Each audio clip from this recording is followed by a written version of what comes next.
I am Eden Koz, the founder of Just Be, which is a meditation, mindfulness, and modern wellness company. And I am the meditation and mindfulness arm of that.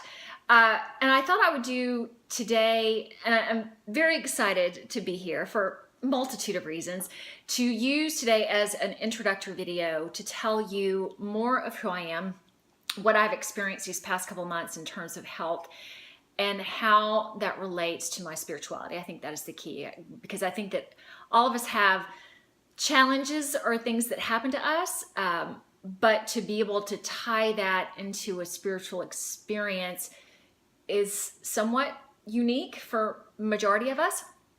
Not to say that I'm different or special, but I've worked really hard at all of this. So I want to share with you what has happened. So let's start. All right, to keep this simple up front, I am 5 months out of having 2 brain surgeries, to put it simply.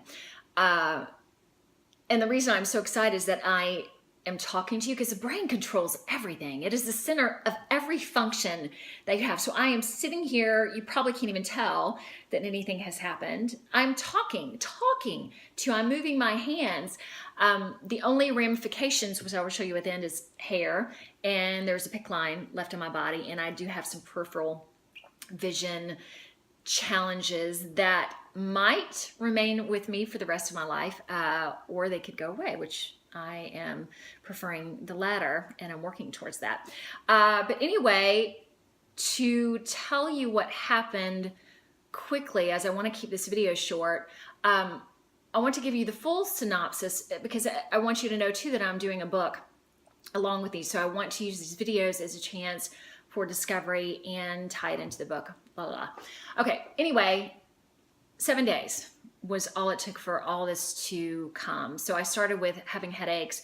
I took Excedrin, did my meditation, did Reiki, did Bowen, did everything that I typically do to alleviate or to be very conscious of pain. But nothing that I did would temper it. It just got worse and worse. Then the dizziness came, which was 2 days before I went to the hospital. So I ended up canceling, which I think was key, canceling a flight. I live in Ohio right now. It was going to be in Georgia, a high school reunion. So I ended not going. And ironically, my mother, who lives in North Carolina, was there in Georgia with her brother, who just had cancer of the brain. He just had surgery. So I think that is very ironic. And he just passed, by the way, which I care for him very much. So to give a little nod to him as well. So my husband at that point knew that there was very little that I canceled and that something had to be up.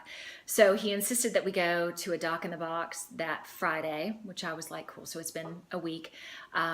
They gave me a migraine tonic and were like, if this doesn't feel better by tomorrow, that you need to go to the emergency room. So it did not feel better. The next morning I heard him up. I'm like, we need to go to the emergency room. So they did a CAT scan right away and found a lesion on my lung, 3 in my head, and it was dictated, or in all probability, that I had lung cancer, stage 4. So to get that news right off the bat was, I remember sitting there and going, oh, that's interesting. And that's all I could really do, because there was, for something in me, none of that registered with. So went directly to the hospital, and I had a week before surgery. They tried to do an interim a biopsy of my lung to see that this was truly lung cancer, but because of my heart, it couldn't be reached. So we decided to take this lesion out here and just see. And it turns out it wasn't lung cancer, but instead a rare infectious disease called nocardia. So I will leave it at that. Let me just show you the remnants of this as I look. Okay, so I was shaved on the back of my head. I was shaved all up here, and there are probably 3 or 4 areas where I can't get my hair to sit down, as well as you can see my IV.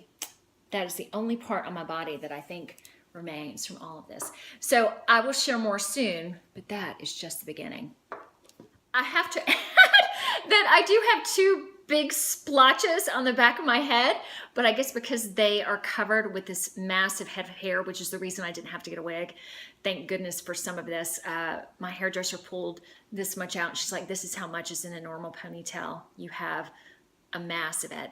And as you can tell, 5 months, it has already grown out a good bit.